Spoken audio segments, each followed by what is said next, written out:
All right. How's it going, everybody? For those who don't know me, my name is Philosopher Ray. I'm one of the last few real life philosophers still living in the wild. So, I just finished editing and kind of polishing up a little more YouTube video. It's on philosophical anthropology and the philosophy of the mind. It's called What Am I? It's about 20 minutes long. I think, I've been doing this about a week now, and maybe even slightly shy of a week. And, figuring all this stuff out, it's still an ongoing process. But just in the past 1 week, I think I've already figured out CapCut and video editing like quite quickly. And so I was uh, actually somewhat a little bit pleased with my YouTube video. The What Am I video, I definitely recommend anybody go check it out. It's I had originally posted it last night, but I wasn't happy with how I had a pretty good thumbnail and all that, but then the whole video was just me talking with my avatar. And I thought, well, if you want to succeed on YouTube, maybe throw in a meme at the beginning, throw in some images and stuff, some background music. So, these are the things I taught myself how to do on CapCut. And so I took the original upload down and put up this new version that I think is a little bit more YouTube friendly. And I have plans to continue to make some more YouTube friendly content. I actually have a couple ideas for even shorter form videos than what I've done already. So, what I've been doing thus far are live streams like this. Those can be anywhere from an hour to 2 hours or more. Then I'll go back and I'll cut up the live stream, although still keep it fairly long form, but have it into more of the form of a YouTube video playback, um, with just maybe some of the less interesting parts cut out, but still keeping it fairly like 45 minutes to an hour long form. And then the two more YouTube oriented videos I've done thus far were like 15 to 20 minutes long. I'm currently toying with a couple ideas to do something more like as little as a 2 to maybe 5 minute video for a couple things. I think such videos might even be a little better for TikTok too. We'll see. Um, I was actually going to, after I spent today re-editing the What Am I video I just re-uploaded, I was even considering possibly doing, you know, like one of those shorter form videos, but it's already after midnight. So I thought, what might be easier if I just did a little impromptu live stream and gave myself some React footage. And I can always have that to cut up into another longer form video and then maybe work on the shorter form stuff tomorrow to see how that goes. Those who don't know, I'm going to be so just having a drink there. For those who don't know, I'm going to be starting teaching college this fall at a couple different institutions. And, we'll be teaching a full-time schedule between the two places I'll be teaching. And so what I'm kind of trying to do with this time I have off over summer is not only finally pull the trigger on this content creation and streaming and YouTube videos oriented idea I've had for a while, but to do it at a time where I have the time to figure out a formula that not only works getting the content out, but does it in a time efficient manner.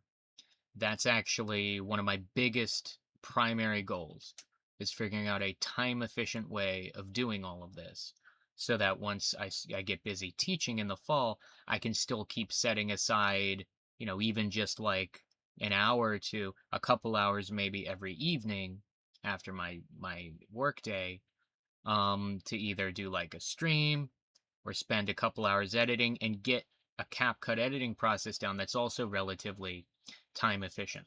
That was part of why I'm considering the more shorter form content as well, because just the 20-minute video I uploaded today, it only took me about 2 hours to get from what I had yesterday to being uploaded today.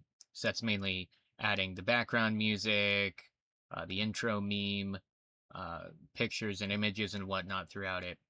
But bear in mind, it took me an additional couple hours or so yesterday to actually edit the audio or the original reading off the script down to a polished audio file. And that's not counting the couple hours it took me the day before that to actually write out the script and then read it out on a live stream so that I could have the audio for later. So if you do the math, it's really more like 6 hours plus it took me to make this 20-minute YouTube video. That's actually not bad. It's not bad at all. And if I was trying to do really, really high production quality kind of style, it'd probably take me significantly longer than that just to get a 20-minute video. But 6 hours is still, I mean, that's definitely something, what that would mean is in the fall, once I start teaching, that's, if you think about it, it's a video a style of video I could still get out every 3 or 4 days, but it'd take me at a pace of teaching and only really having a couple hours in the evening every evening to work on it. It would take me 3 or 4 days of working on just that to get that 20-minute video out. Not the worst upload schedule. It's almost like twice a week, but it would keep me from having time to work on anything else, like streaming or even shorter form content. So that's why I want to kind of experiment with doing shorter form content, as it will you know possibly give me the opportunity to get all that editing quality to where I need it to be minimally to have YouTube friendly videos, but in a way that takes even less. Like, let's say if it took me like 6+ hours to get a 20-minute video up, that means if you just do the math, getting like a 5-minute video up could take as little as like an hour and a half, 2 hours. you know Maybe the math doesn't always divide neatly like that, but right now I'm just still trying to get an audience. So I just am hoping YouTube will be my way to do that, because you can't really just start streaming on Twitch and well, it does look like I have somebody in YouTube live, but I think I know who it probably is. um so anyway, um what I'm going to do is I'm going to react to a very old philosophy themed YouTube channel called Philosophy Tube. I'm going to be bringing it up here in a minute. But in the meantime, just as a little heads up to what I'm trying to do, hold up, I'm messing with OBS right now. Okay, so what I'm trying to do is, crap, I threw myself off. Got what I was saying. Not a good look for live. So one of the short form videos I was thinking of doing actually was going to be with the philosophy of religion. And this tends to be a pretty popular subject. Does God exist? What is God? And I had a little few minute shorter form video idea for that. But what I thought I could do is react to an old Philosophy Tube video that I had found. So we're going to be getting to that in a minute. Just give me a second here. I need to go into VTube Studio. Now it says I have 2 people in YouTube Live. And I just need to change the background to transparent so I can do a react thing here.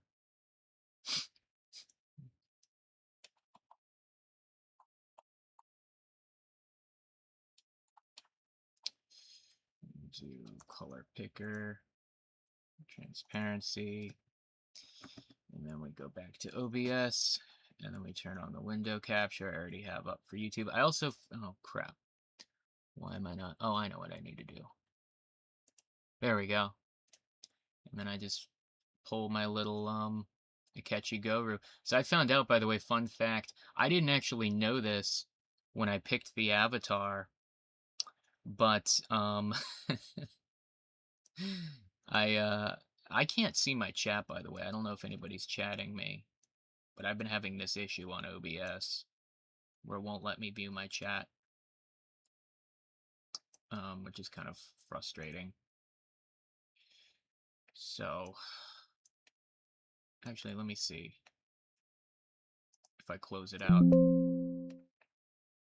Docs menu. Uh, Full height docs, reset docs, custom browser. Chat. Yeah, no, it still doesn't let me see it. That's really weird. Oh no, now it lets me see it. Okay, I can see my chat now if anybody wants to talk. Okay, it actually said I had 2 YouTube live viewers at one point. Now it says back down to 1. Well, pretty sure I know who it is. But anyway, okay, so what I'm going to do is I'm going to react to... Oh, first of all, notice, by the way, I fixed this, or I fixed a little bit, I cleaned up a little bit the formatting of the window capture, because previously, if you notice previously, I had it, in all my previous reacts, it would be kind of, you could see most of the YouTube video and most of the window, but it would be kind of like a little bit cut off. And anyway, now I figured out how to get that, how to stretch it to fit the screen. I still don't like having the toolbar at the top, but it's whatever. I think it looks neater now. Another fun fact that I had found out for anybody interested, because I didn't actually know this when I first got my avatar, this is actually a character from Persona 5 video game named Akechi Goru. I had no idea. I just downloaded him from the free-to-use simplistic avatars on a VTube Studio because it was one of the very, very, very few free options that was both a man and not like an e-girl, and also a man or not, either not an e-girl and not like a PNG tuber kind of things, like not an e-girl and not like a cartoon, and also a man who just kind of happens to fit the vibe I'm going for fairly well. So that's who my avatar is, Akechi Goru. I honest to God did not realize that when I first downloaded it. I'd never played Persona 5. But it's kind of helpful because it means if I ever need like art of my avatar, there's already a bunch of fan art out there for this video game character I can reuse. Use with fair use, by the way. It's transformative fair use. So it shouldn't actually be a copyright issue. But anyway, let's go over a little bit this this React stream I want to do. So first I'm going to introduce you to this channel. It's kind of an interesting backstory. So the channel is called Philosophy Tube. And this channel, 1.67 million subscribers, 381 videos. If we actually go to oldest, we go to videos, we go to oldest, I mean, some of these oldest are 13 years ago. This guy has been at it for a long time. Kind of been at it back in earlier YouTube. What's there to 2013? And he kind of started out doing a similar thing to what I'm interested in, right? So this guy is actually a fellow MA in philosophy. I don't know if it says it in his description. You'll see it in his videos. He likes to brag about it. But he, like myself, has a Master of Arts in philosophy. So I don't know if you want to call us somewhat colleagues in a way, but perhaps not, because I'm actually going into teaching in higher education, in academic philosophy, and he has not gone that academic route. From what I understand, he does stuff with like theater, and then is just like a full-time YouTuber, and also does stuff in theater. And is like a writer. I don't know his whole backstory, but it's kind of interesting because he started out this way. He has these videos that, lower production quality, but actually not bad for early YouTube, and going back 13 years. But he has a really weird history because if you see this guy now, he's, well, he would claim he's not a guy. He has gone through some kind of very public transition. He has like a whole YouTube video about a trans coming out story, right? So this guy is like a huge leftist, by the way, and super woke, just to be aware. And he was this guy for the longest time who's like, no, I'm not trans. I just adamantly defend trans people. Then at some point, see, he's still presenting as a man here. I'm curious about the timeline. Um, Yeah, so we see, yeah, so this is when he went public, and then everything after that, he presents as a woman. And so this was what, 5 years ago now. And now he claims his name is Abigail and is trans. Maybe I'll do a stream on that sometime. Um, maybe I'll do a video on that sometime. That's obviously getting into a controversial area. I don't know if like just you want to necessarily be like just starting out YouTube with. Um, Give me 1 second. I just heard my air conditioner turn on, and I could have sworn I turned the air conditioner off, so that kind of pisses me off. Give me 1 second. I'll be right back.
Alright, I'm back.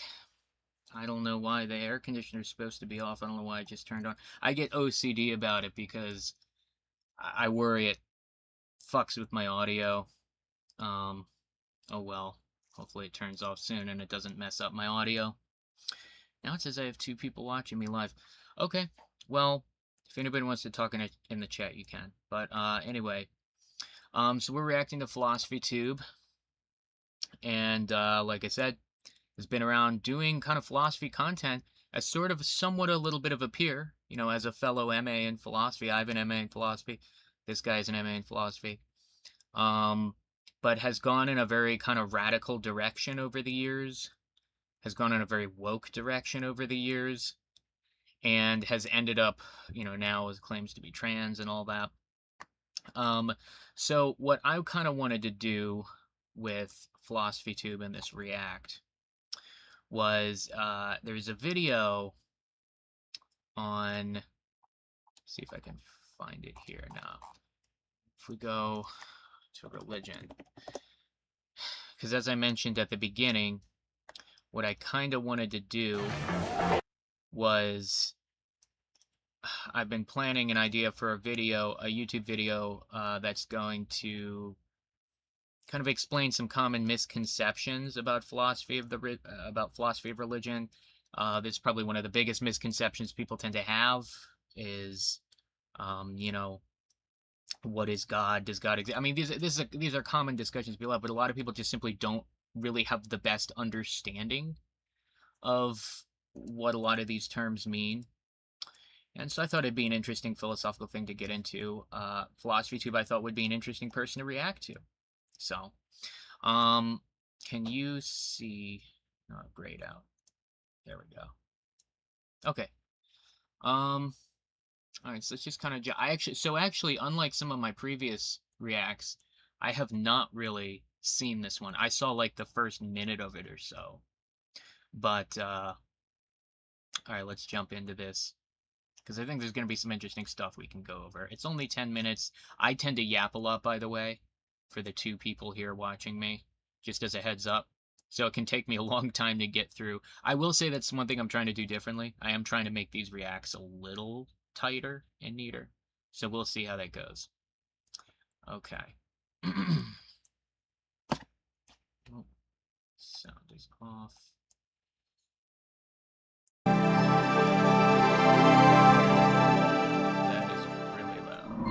It's time to talk about religion again. And as usual, I want to say up front that I'm not making this video to bait either Christian YouTube. Hear this all right? See, I wish my 2 live viewers would actually tell me. Can you hear this all right? It's cool. We'll roll with it. Or atheist YouTube. I'm making it because this is on the British philosophy A-level syllabus. So, here we go. Part 1. Truth or hair? Okay, so we'll just start that over since I kind of messed up a little with that intro There's there, a figuring stuff out. But he's just, this is philosophy too.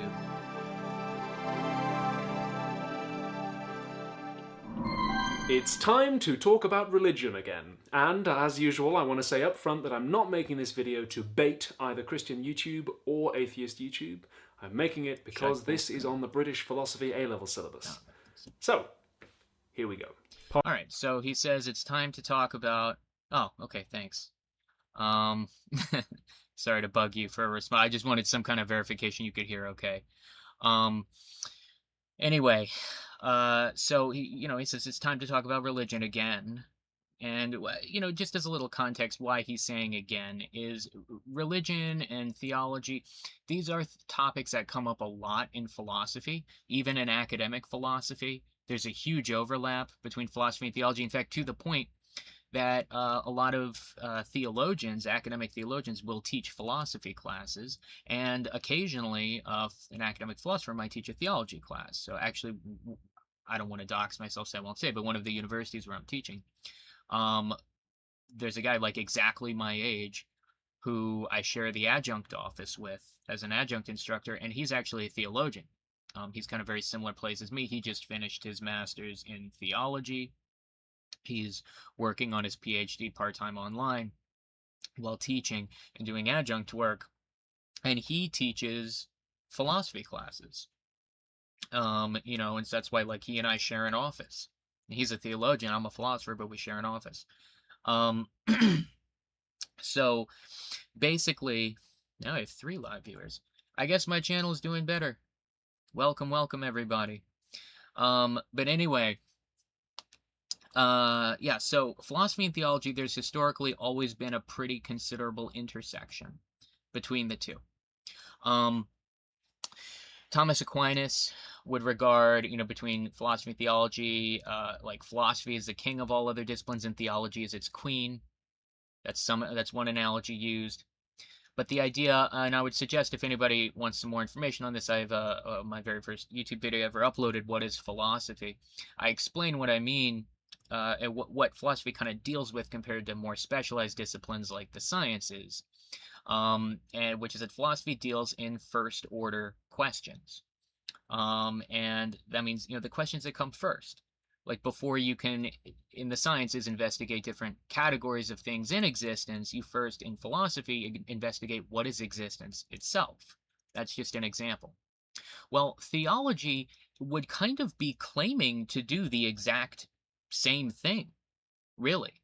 Theology would be claiming to, in fact, get to the ultimate first order question, because whether or not you believe in something like classical theism or some other theistic position that's not necessarily classical, like pantheism or what have you, or whether or not you're atheistic, or whether or not you're agnostic or a skeptic, um, all of these things kind of so profoundly influence your worldview and so profoundly influence how you interpret all other issues that theology is in many ways kind of almost very heavily bleeding into philosophy. And it's for that reason, therefore, in philosophy, there's a whole huge area of philosophy of religion. And we discuss, theological issues in philosophy all the time. So that's why he's kind of starting the video by saying it's time to talk about religion again, right? This is something commonly done um, in the philosophical discipline. But as we're going to see, as I kind of mentioned with this guy, he kind of has a long history of having a very kind of radical, coming from a very radical perspective. He's very leftist, and I don't think he really makes any mystery of the fact that he's more atheist leaning on things. But anyway, let's continue. Part 1. Truth or hair? There's a popular idea that religion is about believing certain things to be true. If you read a lot of atheist writers or watch a lot of atheist YouTubers, actually, they'll often talk about whether the central claims of religion are true and make sense, and apologists will argue back that they do.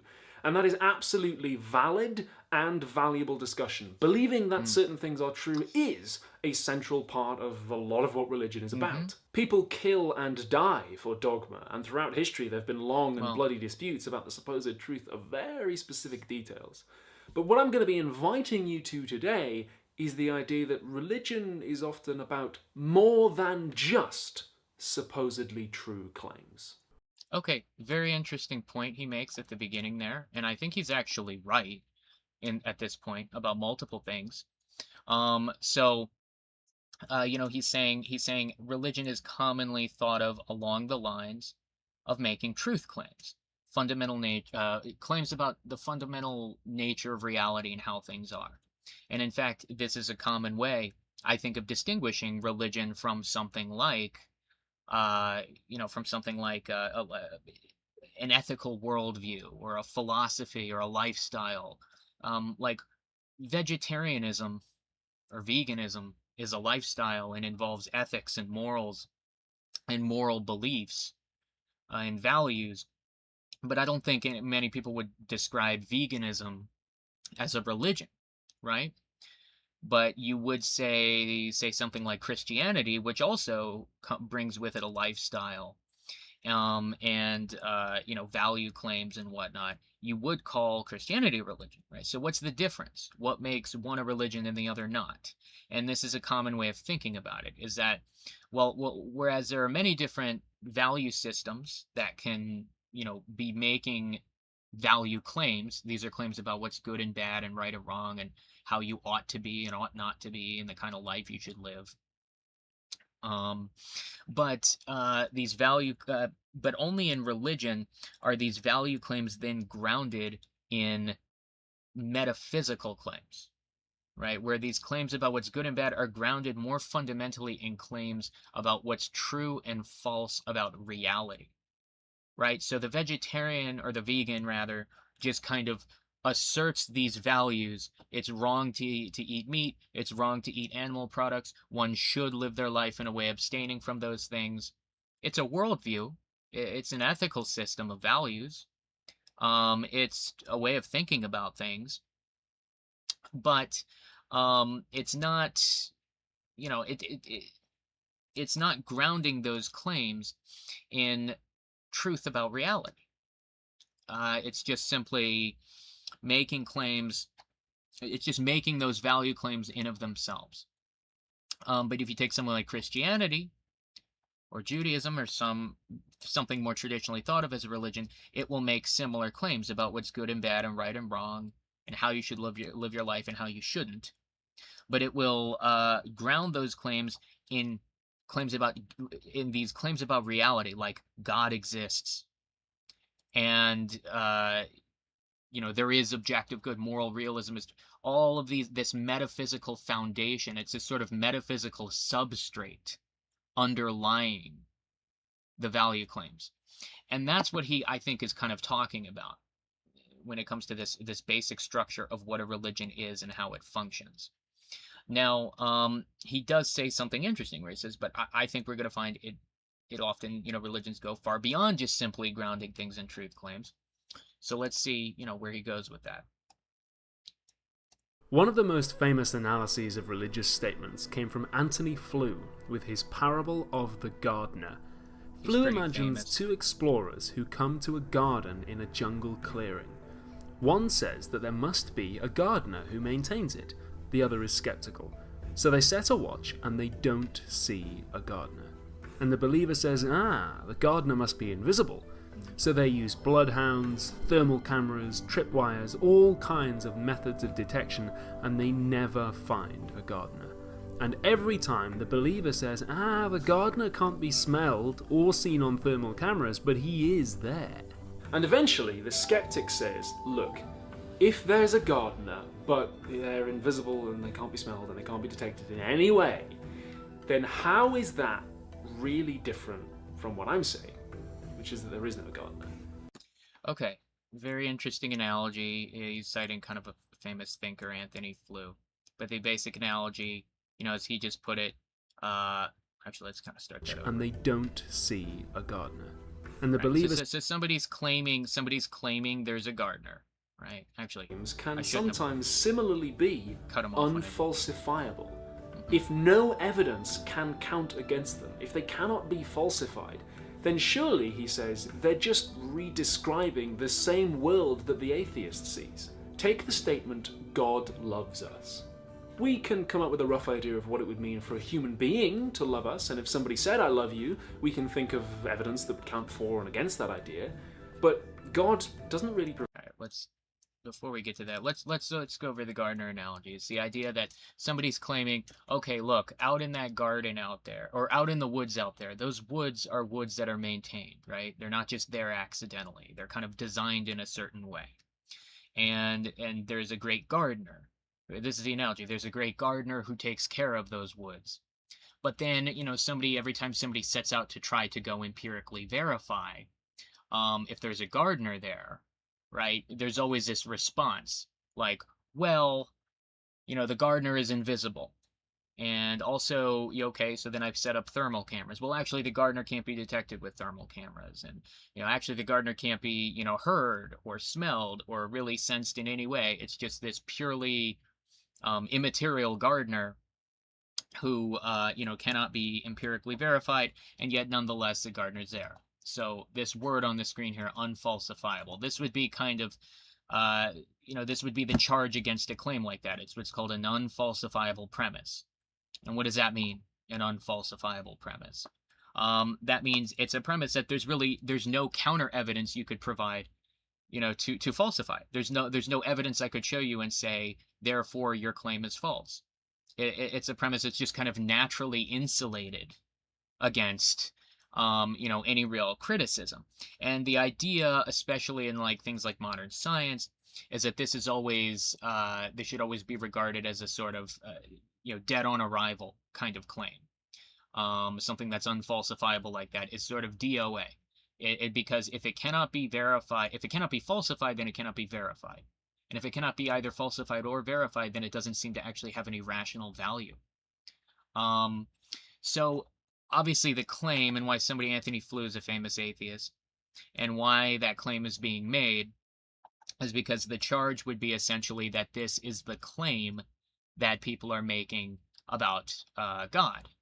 That they're essentially claiming there is this agent out there that is, the creator of everything and is intervening in things, but there's no way you can sense this creator. There's no way you can verify it. They're like effectively invisible to all senses. There's no evidence you could provide. And therefore, the atheist charge would be that makes the theism claim as unfalsifiable as this like mysterious, invisible gardener claim. So I believe that an argument like that, you hear that kind of rhetoric from atheists commonly. And I believe that kind of rhetoric is very commonly based in just a simple misunderstanding about theology, and especially when we're talking about classical theism. And in particular, that misunderstanding, and this is getting into a little bit what my YouTube video idea was, that I might be doing a more shorter form YouTube video for, which is it's this basic category error that people tend to commonly make, especially people who don't believe in God. They tend to make this category error when they're thinking and talking about God. And I mean God with a capital G. So a category error, it's not a strict formal logical fallacy. It's almost more of an ontological fallacy. Ontology is the philosophy of being. So it's miscategorizing something, right? So it's when you're treating something as belonging to a different kind of thing than it actually does. Now, how would that be relevant here? That would be relevant here in the sense that what an atheist might commonly do is treat God with a capital G as if God with a capital G belonged into the same category as gods with a lowercase g. Now, what's the difference? Well, gods with a lowercase g, these would be like pagan polytheistic gods, like the ancient Greek gods, Zeus and Hades, like the Norse gods, Odin and Thor. like many cultures have countless different pantheons of lowercase gods. And this is often the way that I think a lot of skeptics tend to treat God with a capital G. This God with capital G is just another one of those. But the problem is those lowercase g gods, they are what would be considered finite and contingent things in being. They're finite. They're not infinite, and they're not eternal. Almost all the lowercase g gods have their own little story of how they were created, right? Like the Greek gods were originate from the Titans, right? And I'm not super big on mythology, but you have like the Norse gods who originate from like the Jotunheim and the giants, and there's a whole story as to how they're created. So these lowercase g gods are created things. They're not eternal. They haven't always been, and they might not always be. Sometimes they suffer from deicide, or they end up killed in ways. They're not infinite. They're not all powerful. They may be far more powerful than a human being, but they're not all powerful. They're not infinite in that regard, and they're not necessary. They're contingent. There's nothing about them that has to exist. Their existence is not self-sufficient and necessary. It depends on external things, right? And that just really makes them like a super powerful version of the same kind of being a human being is, essentially. Um, Now, God with a capital G is infinite and necessary. Infinite and necessary. What does that mean? Infinite as in has no beginning, has no end, is eternal, is literally like the sideways 8 infinity. Literally cannot be comprehended in finite terms, temporally or spatially. And likewise, is therefore necessary. There is no cause of God with a capital G. These other lowercase g gods are caused by things, right? That's what their origin stories will describe, as the way they were, the way they had things causally give rise to them. But God with a capital G is not caused by anything. The essence of God with a capital G is simply existence, whereas gods with a lowercase g are things in existence. I'm probably going to have a YouTube video on this explaining it further, but that's generally the category error. Is people call, or they will miscategorize the capital G God, like God with a capital G, and they'll miscategorize it as a lowercase g pagan god. And this is, I think, what results in a lot of things, because here's the thing: in that invisible gardener analogy he just gave, that invisible gardener is a finite contingent being. That invisible gardener would be like a spirit or a god with a lowercase g of like ancient mythology, a finite and contingent thing that doesn't explain itself, that relies on other things to explain its existence. Meanwhile, God with a capital G would not function like that at all.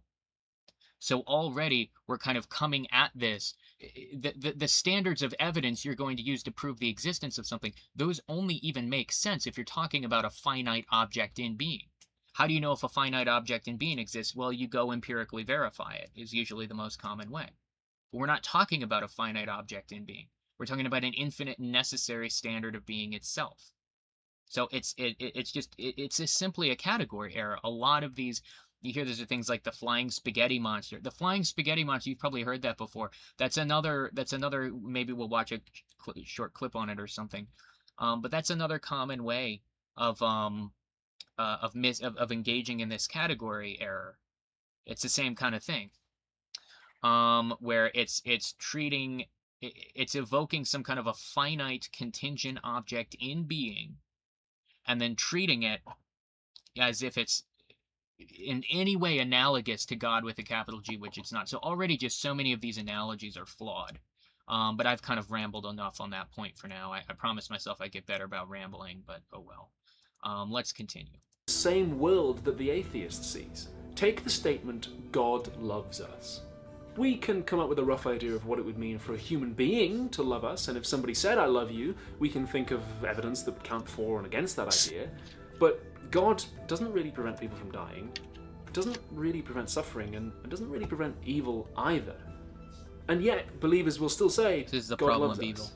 But if no evidence can count against this idea, then how is God loves us really putting forward a vision of a different world from Mm, God doesn't love us? What is exactly. actually I being want to said pause it here? again and ramble Now, a this is bit just an example, about what don't you get just too said. bogged down in it, but as you can see, Flew is looking at religious claims as if they are supposed to be true statements about the world. But the Okay, so uh, that's interesting, but at the same time, I do want to respond to what he just said. I mean, he was just using it as an example, I guess, to be fair in his own words, but he was just bringing up the whole problem of evil. The problem of evil is, classically formulated like if God is all powerful and all knowing and all good, then why does evil even exist at all? Does God lack the power to stop the evil? Well, then he's not all powerful. Does God, uh, is he just not aware that there's all this evil? Well, then he's not all knowing. Or is it that he's perfectly capable of stopping it and aware of it, but just doesn't really care to stop it? In which case, then he must not be all good, right? Because surely an all good God would want to remove evil. Now, that's a more logical problem of evil. That's attempting to argue that evil is logically impossible, or like that God's existence is logically impossible due to the existence of evil. Like that's like some kind of a logical contradiction to say, evil exists. My bad. To say evil exists and God with a capital G exists. Um, but basically, um, that's not the usual kind of problem of evil that's formulated today in like contemporary academic philosophy of religion. It's usually going to be a Bayesian problem of evil. Uh, Bayesian probability is a way of calculating, how likely a hypothesis becomes based on available evidence. It's kind of like turning scientific investigation into almost like a math equation and saying, relative to this hypothesis, if X is true, then this hypothesis becomes Y more likely to be true.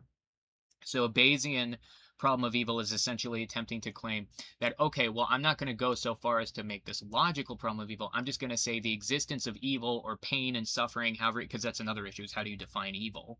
But pain, problem of suffering, problem of evil, however you want to refer to it. I'm just going to say it's like evidence against God.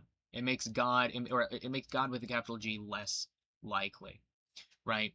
But the problem is, and this is what he just said, and it's what I took issue with, and why I couldn't resist pausing again to ramble a little more, is the fact that he just said, well, if you can never provide evidence against that claim, then it just seems like another unfalsifiable premise.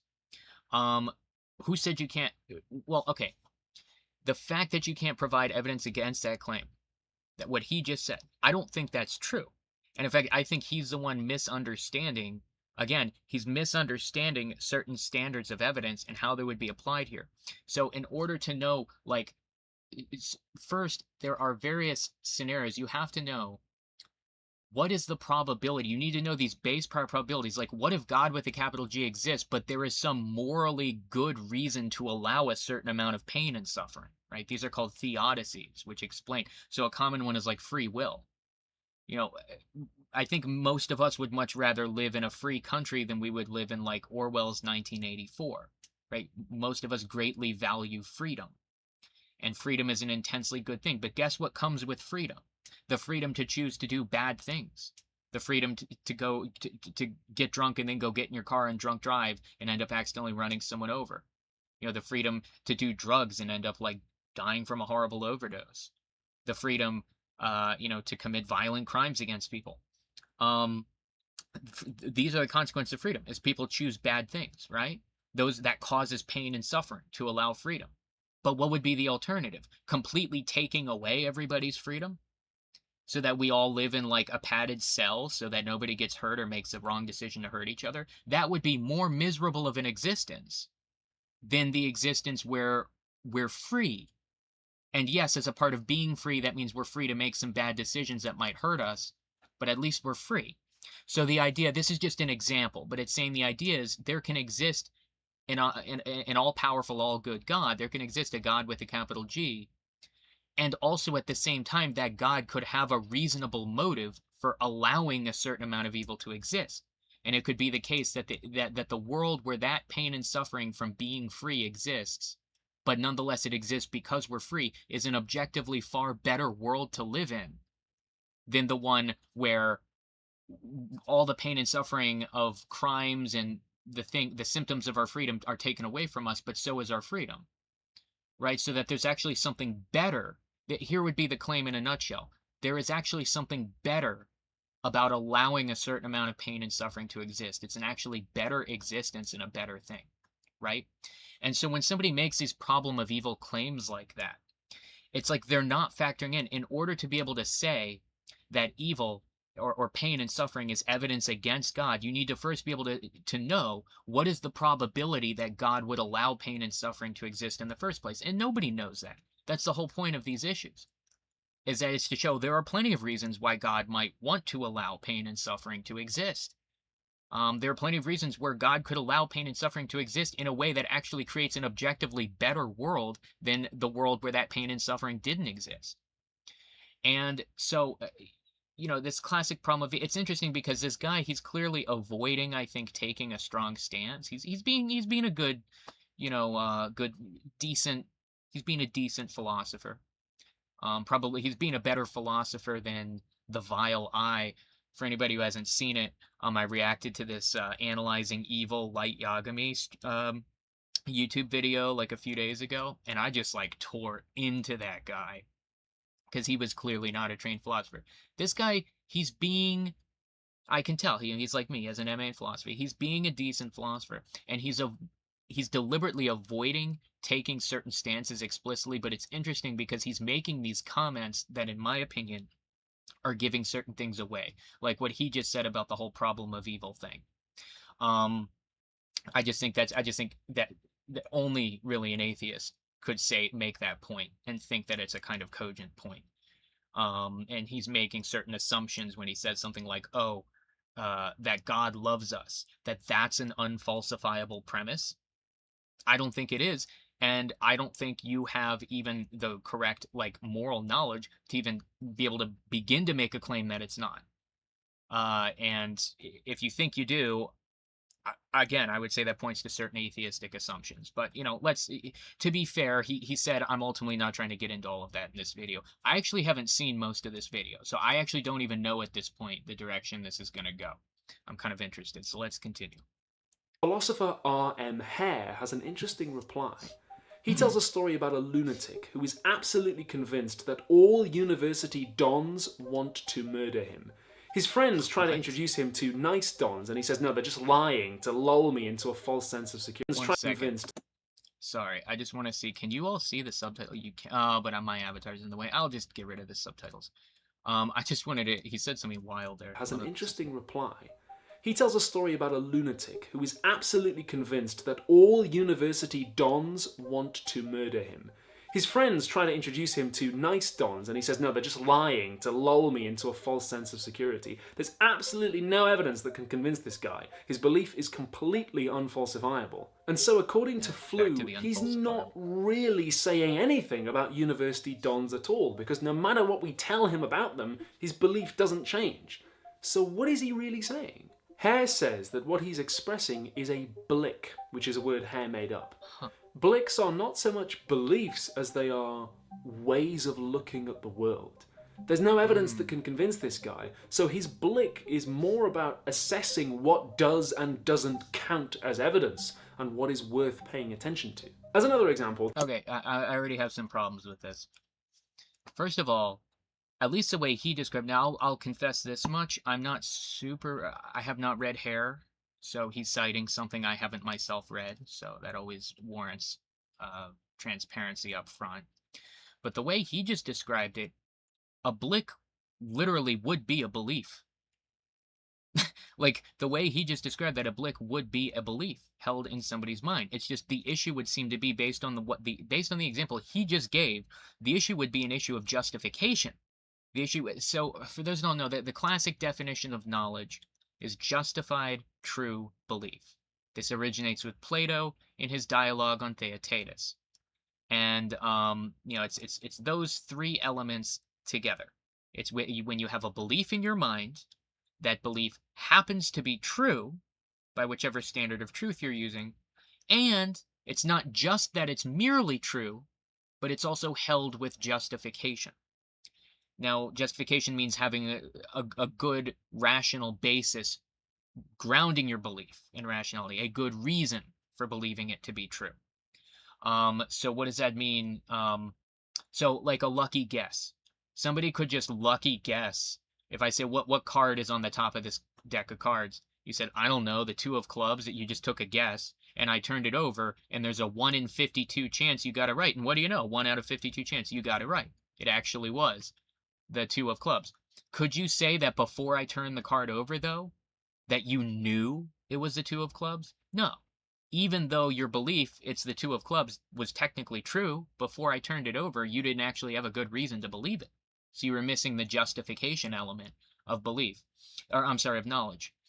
So that's the classic definition of knowledge, right? Justified, true belief.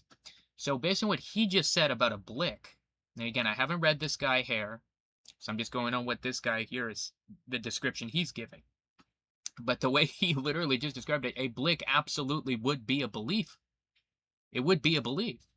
It's just the issue, uh, and the issue wouldn't even necessarily be its truth, because I don't know. It could be true that. Also, I'm having a hard time hearing what he's saying. It sounds like he's saying dons of university. I think he's trying to say deans. Maybe it's a British thing.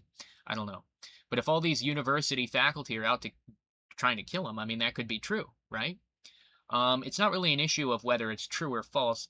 The issue with that example he just gave would be the issue would seem to have more to do with justification.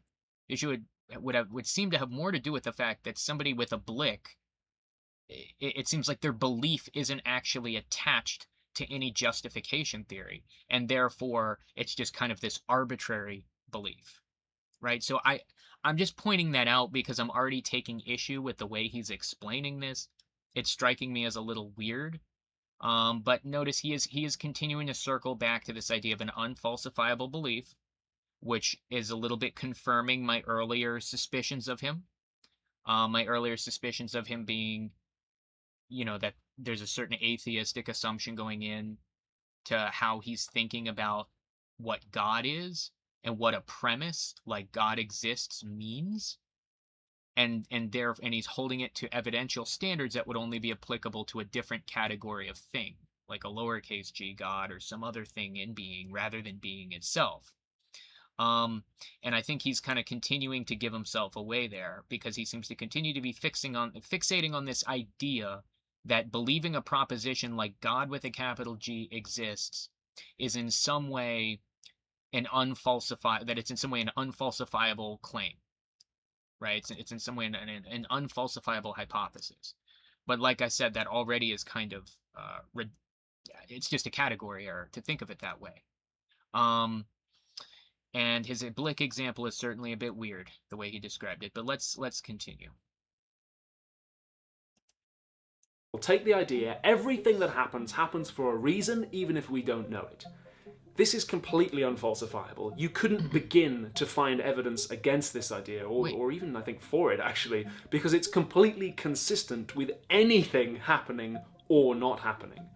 And yet, not necessarily. Somebody who says this is looking at the world differently from somebody who doesn't say whoa. And that difference is what the idea of Blix tries to capture. No, I'm sorry. Again, I don't. Maybe it's good because it's part two. I'm sorry to pause frequently.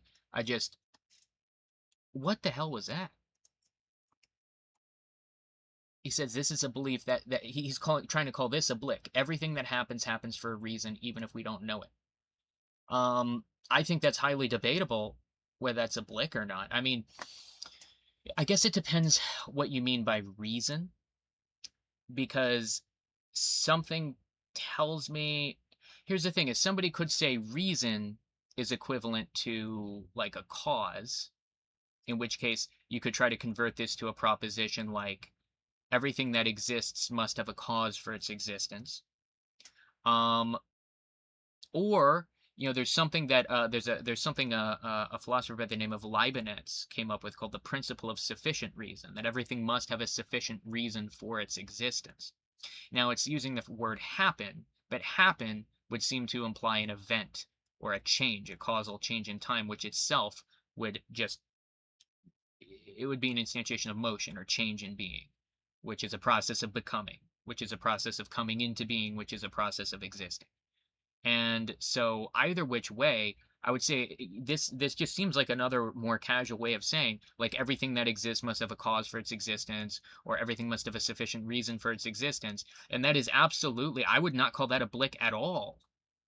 Like he made it sound like there's really no evidence you could provide one way or the other. I think he's just wrong there, because it would seem, and some people might point to things like quantum physics and whatnot, and like how particles pop in and out of existence, at least theoretically, and say that actually refutes the idea that everything must have a cause for its existence. But also, um, these are actually, and again, I wonder if it's an atheistic bias coming out, because these are actually sometimes the bases for arguments for God, right? That this is the Kalam cosmological argument. This is basically its first premise. Everything that exists must have a cause for its existence. The universe began to exist, therefore the universe has a cause for its existence. And then there's subsequent arguments given as to why that cause would have all these properties of like God with a capital G. Well, I guess it wouldn't be properties, and they would just be what God is, because God doesn't have properties other than himself. Otherwise, he wouldn't be God, and that gets into some complicated metaphysics and theology. But basically, um, there's also the principle of sufficient reason, which is used to argue to the existence of a necessary being, a being that's not contingent in its existence but is necessary. And remember, that's what we were talking about. It's one of the problems with like gods with a lowercase g are contingent. God with a capital G is necessary. Um, but whether it would seem there's absolutely evidence you can give to confirm one of those, that proposition over its contrary, that everything, you must have a sufficient reason for its existence, or everything must have a cause for its existence, or even just put more simply, that everything happens for a reason. That would absolutely seem there's reasons you can give, and there are absolutely arguments and reasons regularly given for that, and they're used to infer further things. So I just find what he just said to be an absolutely radical and out of this, like just out of left field statement that just struck me as a surprisingly off base for a fellow philosopher. Um, but anyway, we'll continue here. Now it says I have 4 live viewers. My channel is doing well. Welcome everybody. Somebody who says this is looking at the world differently from somebody who doesn't say it. And that difference is what the idea of Blix tries to capture. Part 2. Life, finds a way. Now, you don't have to buy into the existence of Blix wholesale, but I think the general point that Hare's trying to make here is one that a lot of people have made. Namely, that there's more to religion than just believing things to be true. As an example, let's imagine that you are a member. Sorry, there's more to religion than just believing things to be true. I want to see what he has to say about this. Things to be true. As an example, let's imagine that you are a member of the Russian Orthodox Church in the final years of the Russian Empire. Okay. When you go to church, there's the sound of bells and chanting. There's the smells of the incense, the candlelight flickering over the icons and the gold. The inside of Russian Orthodox churches are beautiful. You probably go with your whole family, and when you go, you pray for the souls of your ancestors who went to the Orthodox Church before you. Right. So there's a real connection to family and tradition there. Right. Maybe you're aware that the Bolshevik revolutionaries are very anti-religion, so when you go to church there might be some political sentiments mixed up in there as well. Yeah. The prayers that you're saying are circular, chanted, almost meditative. There's so much more going on there than just turning up and saying, I believe that X, Y, and Z are true. The day-to-day experience of having faith is and Z are more going on there than just turning up and saying, I believe that X, Y, and Z are true. Okay. So there's like kind of almost 2 different things he's saying here. And it's actually very interesting what he's talking about, because depending on how to interpret what he's saying, I could possibly agree with him. But depending on how to interpret what he's saying, I could absolutely possibly disagree with him. Because the way it's probably a matter of he's phrasing it in a weird way, because he's phrasing it like it's this issue of just mere truth. And so he's saying, well, if there are these aesthetic and artistic and familial and social and these like deeply personal and emotional reasons why somebody goes to church, which by the way is true. right? That I think absolutely all of that stuff is caught up in religious belief. I will push back a little bit on the idea that it's like that's in some way intrinsic to religion specifically.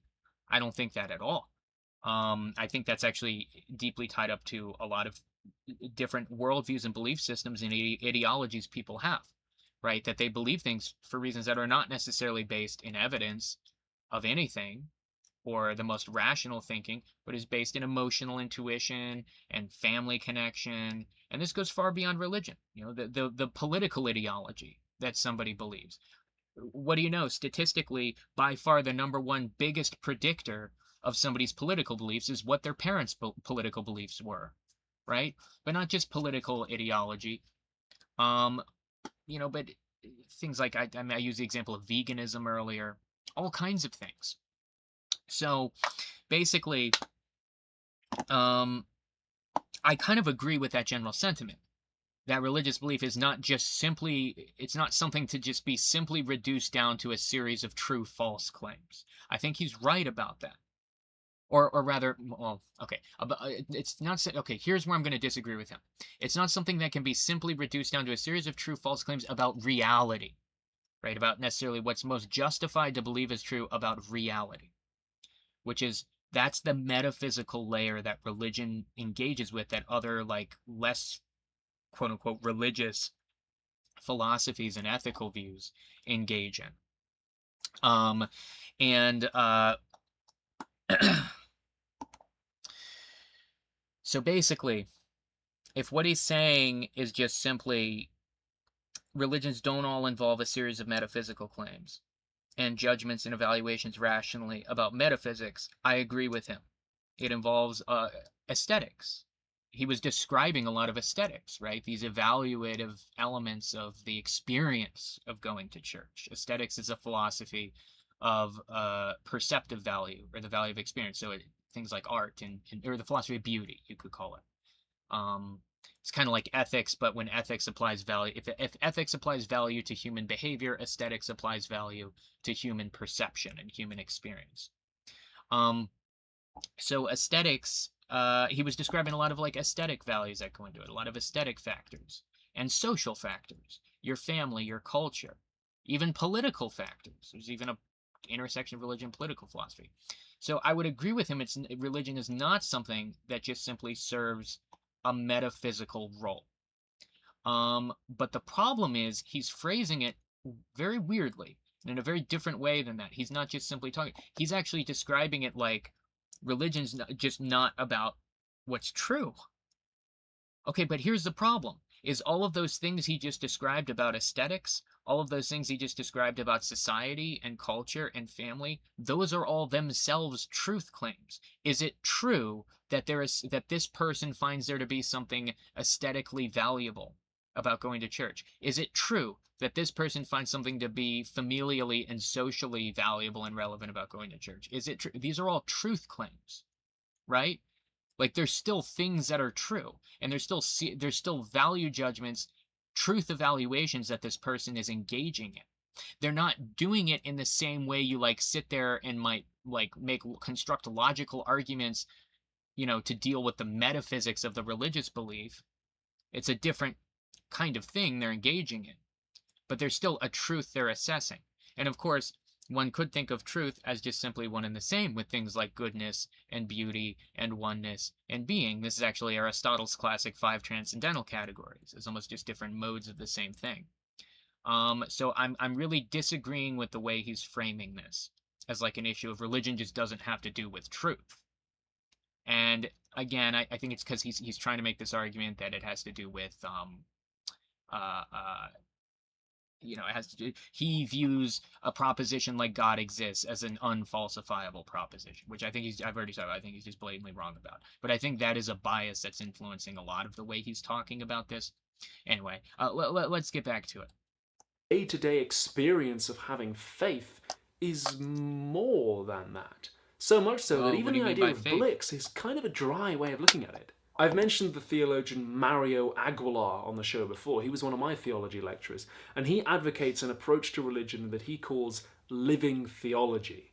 The idea is that Yeah, we can I've sit heard around of and we can this. talk about the arguments and the logical nitty-gritty, but meanwhile, the church is an organisation with a lot of money and influence, and there are people who could use that church's help. So for people like him, the duty to help others is more pressing, and in particular, the duty to politically help others. His approach comes from his own experience fighting against the Pinochet regime in Chile. Why do you have a duty to help others, though? Because that duty would presuppose a system of ethics that would really be integral to that religious belief system. It's Christian ethics, essentially. So you have a duty to help people, that sort of altruism. So it's just interesting because, again, I think this guy is an atheist. So why would an atheist say, attempt to suppose that there are moral obligations binding upon a church or a religious doctrine that they don't believe in, if those moral obligations kind of themselves presuppose the very system they don't believe in? It's just a constant little hypocrisy that people like this engage in a lot. But I won't go on another rant. We'll just continue here. Which is something that his own faith and the Catholic Church in general played a not insignificant Well, role I in. lost my His 4 approach is that viewers. religion is something to be lived, not just thought about. And the No, it says I have political 1. actions that religion can lead him and others like him to are still possible, whilst the more theoretical questions are left unanswered. It's quite like an idea by the poet Rilke, who I've referenced on the show before as well, who advised young artists to live the questions, to be open to experiential ways of trying to figure something out, rather than just theoretical ones. Now, you might not like that approach at all, and you might, even if you do like it, say that it's not really appropriate in this case, which is totally fair enough, but we are now aware of that point of view, and so we have a greater understanding of the people who do think it's a good idea. Part 3: Madness! The philosopher Søren Kierkegaard tells a story about a madman who escapes from an asylum, and he realises that if he just says mad stuff, people will quickly figure out he's an escaped lunatic and they'll send him back. So he decides he's only going to say true, uncontroversial things. And when he goes into town, to everyone he meets, he says, "The world is round." That's all he says to anybody. And it's true. I'm sorry, that one just makes me laugh. I was just, in the audience. My one viewer I still have left, and I know who you are. We were just talking about this the other day. That's just such a funny kind of example to use as an uncontroversial, like, just indubitably true belief, the earth is round, when now it's like, according to some studies, up to 10% of people either actively believe the earth is flat or will say that they don't know and they need to think about it more. But in other words, like a full 10% of people do not believe it's true the earth is round. And, I use that example in my Light Yagami stream. And we were talking about this, but it's maybe not the best example because that's a belief that is like increasingly brought into question. So it's funny, this madman, Kierkegaard's madman, is, I know what I'll do to convince people I'm not mad. I'll just tell everyone the earth is round because no one would ever disagree with that. Right? The world is round. But they quickly realise he's mad and lock him up.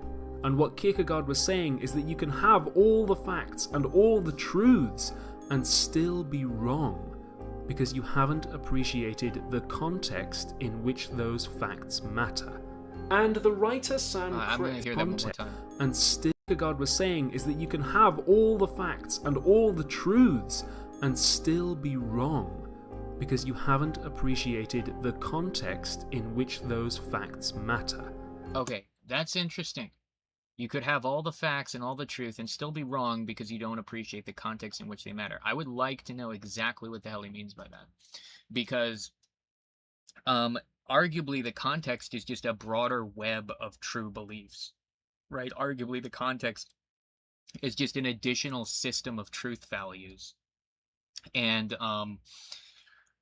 which would seem to run counter to what he's saying. So what exactly does he mean by context? Is he pointing to those things he was talking about earlier, right? The aesthetic value of going to church, these social and cultural and political factors that factor into why people believe the things they do and do the things they do, because those are arguably all still reducible to propositions with truth value. But let's continue. And the writer Sam Criss has said that sometimes certain popular atheist figures can be a little bit like Kierkegaard's madman. insisting only on what is true and missing the more contextual stuff. The philosopher Terry Eagleton said similar things. He says that when it comes to religion, if we're only assessing the truth claims and insisting on the debates and the rationality and the proofs, then we might not get very far. We know from psychology, and also, hey, from politics, that we can give people facts, but that might not always change their position. Okay, Because see people now I'm starting to think he's actually doing a bit of an equivocation fallacy. I think he's kind of moving between two different things, because based on what he just said, he clearly is pivoting now back to this idea, this atheistic bias that continues to inform this whole video, that he continues to assume that a proposition like God exists is an unfalsifiable premise. And I think what he's clearly trying to imply is this idea, like, you can't convince someone who believes in God to not believe in God anymore, even though that happens all the time, and as does the other way around. People who don't believe in God come to believe in God. So he was just talking about all these things with context, and it's not clear to me um, where he is even going with this at this point. We're almost done. I'm doing a little better with not spending so much time on these reacts. Let's people's keep going. positions are often more to do with how they interpret facts and what facts they care about. There is nobody for whom all facts are equally important. That's there true. is nobody for whom all information. Now I think I see what he's doing. Sorry to pause it again quickly, but now I think I see what he's doing. So he's bringing this idea that what is being, so truth is an evaluation, right? But so is goodness, so is beauty, so is importance. And so he's bringing in this idea that a belief is not necessarily going to always be strictly evaluated along the lines of whether or not it's simply true or false, right? But he's trying to say, but there's this additional layer of evaluating it along the lines of whether it's an important belief or not. And the problem is, though, that important belief would be importance would be an axiological structure, right? And axiology is a philosophy of value. So importance would be a hierarchy of the value you're assigning to these different beliefs. But the thing is, such an axiological system itself requires a series of truth values.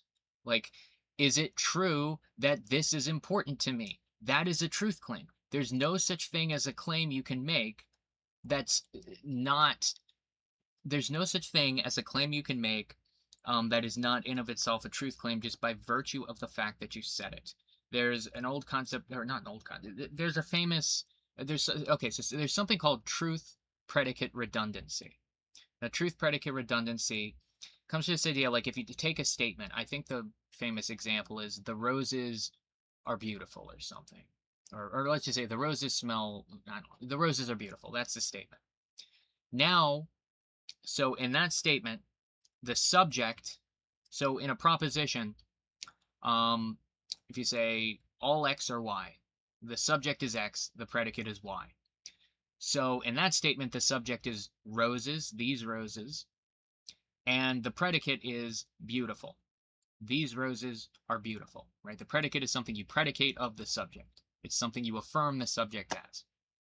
Now take that statement, the roses are beautiful, and make that entire statement now itself the subject and make truth the predicate. So the way that would look is you take this statement, the roses are beautiful, and you turn that into the statement, it is true that the roses are beautiful. It is true that the roses are beautiful. And then now ask the question, what does that second statement add? What new information does it add that the previous statement did not contain? Does that second statement, does saying it is true the roses are beautiful say anything more than the statement the roses are beautiful? And the answer is no, it doesn't. The roses are beautiful already has a truth value that you're defining and affirming as true just by saying the roses are beautiful. And therefore, to predicate it as true and to actually spell out it is true that the roses are beautiful is itself it's just redundant. The truth predicate is redundant. That's what that means. That's what it's called, truth predicate redundancy. It is literally redundant to sit there and say it is true the roses are beautiful when to just simply say the roses are beautiful is to accomplish that same thing. It's to affirm the proposition as true. So all propositions, all statements, simply by virtue of being intelligible and coherent statements, necessarily contain a truth value, even an evaluative one. And that's why the roses are beautiful is a good example, because that's an evaluation. That's an aesthetic value, beauty. So you're evaluating the roses are beautiful as a true statement. You're saying it is true that there is an aesthetic value called beauty I can affix to these roses. So if you take some other axiological claim, and in this case, let's take importance, because that's what he's talking about, right? That there are beliefs that you evaluate as true and false, but then you also evaluate those beliefs in terms of how important they are to you. And he's trying to act like that's something different from the truth itself. And that's finally the explanation I think we're starting to piece together of what he means when he says, I don't think religion is about truth claims or true and false statements. Or I don't think religion is about truth claims or true and false statements. But the problem is, again, even all of those claims, any claim you would make about the importance of a belief, just by making the claim, this belief is important to me, you have necessarily affirmed that claim as true. You have made a truth claim. You're not getting out of making truth claims just because you're moving into some axiological category like importance. And that's where I think I'm sorry to spend so much time on this. I finally, there was a couple minutes there I was like genuinely not 100% what he was trying to say. It's finally piecing together in my mind what he's trying to say and why it's bothering me so much. Because there's nothing about anything he said that actually explains why these statements of religious belief and the things that inform the religious beliefs that somebody comes to believe, there's nothing he said that really explains how those aren't involving truth claims. All right. So let's, oh yeah, we actually just have like a minute left, minute 20 seconds. Let's just finish this. Is equally valuable and action guiding. And to pretend that anybody is like that is to run the risk of being a little bit like Kierkegaard's madman. All of this is not to dismiss science or truth or any popular atheist talking points. I just wanted to teach this material with a bit of a different spin that I haven't. It's not? Well, I mean, I agree it's not, but that's because I think you're pushing an atheist narrative. So of course it's not to dismiss atheism. You're kind of like coming from an assumed atheist perspective. So it's just a weird claim to squeeze in there. Seen on YouTube before. I'm not throwing truth out or disparaging the truth or being a Marxist Illuminati SJW cultural relativist, okay? You're literally disregarding. You're literally acting like truth claims aren't truth claims at the same time that they're truth claims. Which sounds weird to say, but that's actually what you're doing. I don't believe in the truth of any religion's central claims, and so I don't personally see the point for me.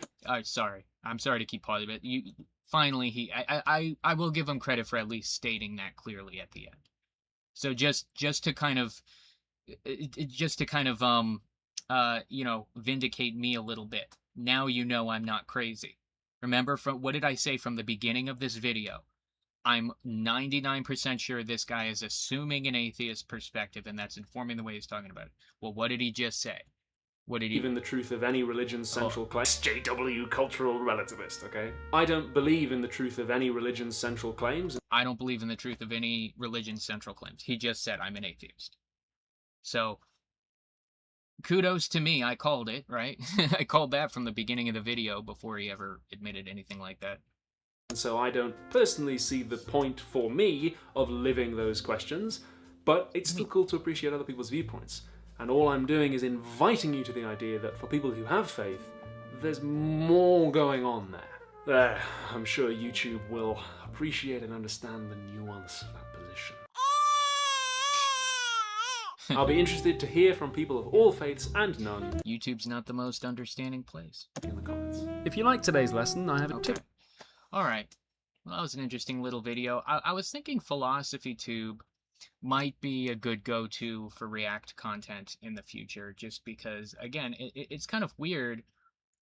He's sort of like me, but just having there are overlaps. We're both MAs in philosophy. We're both trying to do philosophy themed content creation. But he's for one, he's doing it a lot further back than me. How old is this video? I don't even think I pointed that out at the time. 8 years ago. 8 years ago. And remember, we looked at his oldest. If you look at his oldest videos, um, if you look at his oldest, they're from 13 years ago. So even by the time he made the video we just reacted to, even at the time he made the video we just reacted to 8 years ago, he had already been making YouTube videos for 5 years. So he's older than me. He's doing it in an earlier era of YouTube than me. But I don't think that's really what distinguishes us. What really distinguishes us, I think, is, and as you can see with this guy, I mean, like I said, you look at his, oh my God, just going full trans woke. And, he's a very different direction than I am. He's very radical left kind of, and I'm sort of, I wouldn't say I'm radical any direction, but I'm definitely not this. So I have a lot of, I've seen this guy's videos before, not that specific video, but I've seen this guy's videos before, and I have a lot of disagreements with him philosophically. And as I learned from my light Yagami analyzing evil stream, I think sometimes these reactions and commentary can sometimes be more interesting when they can sometimes be more interesting when I'm like disagreeing with the person and like just kind of I was joking that I want to try to coin a Zoomer term like philosophy mogging. Like I just want to start philosophy mogging people on stream and debate mogging. Um, so it's harder for me to get my avatar to smile, but I'm figuring it out more now. See, look. There we go. Ah, except it's hard to do it with the eyes open. See that? I can smile now. Haha. Okay, I'm being silly at the end here. It is like 2 in the morning where I am, so I think I'm gonna wrap up. But that was Philosophy Tube. I think might be good to react to in the future. It might be if I ever don't know what else to react to, it might be one of those kind of go-tos I keep on the short list, just because again, a weird certain number of parallels between me and this guy, but at the same time, plenty of many philosophical and intellectual differences. Um, for that particular video, I wanted to react to it because, like I said, I am planning a shorter form YouTube video that I think what I'll do is it'll be specifically about that category error stuff I was talking about earlier. Um, I do think it was interesting that sort of in the middle of my stream, I was checking, and while I still have 0 Twitch viewers, at one point in the middle of my stream, I had 4 separate YouTube live viewers, which is actually the most for me as someone who's not even doing this a full week. And I got kind of excited. Oh, now I have 2 again, but a couple of them dropped off, part of the way through there. But anyway, I'm going to be signing out for now, but keep an eye out for, I'll probably cut this video up. Like I said, I'm trying to get better about coming up with uh, cuts that are a little neater, a little shorter, a little more organized. And I also will be trying to get out some short form content on stuff related to, philosophy of religion and stuff. All right, well, I will be signing off for tonight, and have a good night, everyone.